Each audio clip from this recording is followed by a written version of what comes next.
সুপ্রিয় দর্শক শ্রোতা, আশা করি আপনারা সকলেই অবগত আছেন যে নবাবগঞ্জ শুল্লা বাজার, নবাবগঞ্জ, ঢাকা 1320 আমরা যে স্থানে অবস্থিত আছি বর্তমানে একটা বিশাল নৌকাবাইজের আয়োজন করা আছে। এখানে দেখতে পাচ্ছেন, এখানে অনেক লোকজন হয়েছিল।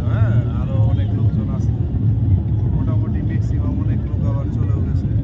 এখন আমরা ফার্স্ট একটা যে প্রতিযোগিতামূলক যে অনুষ্ঠানটা, বর্তমানে সেকেন্ড পুরস্কারটা মানে নির্বাচিত হয়ে গেছে। আর দুইটা দল আছে এখন, যারা প্রথম এবং দ্বিতীয় বিজয়ী হবে বর্তমানে তারা এখন নৌকাবাইজ প্রতিযোগিতায় অংশগ্রহণ করবে। তো আমরা সেই চিত্রটা আপনাদের সামনে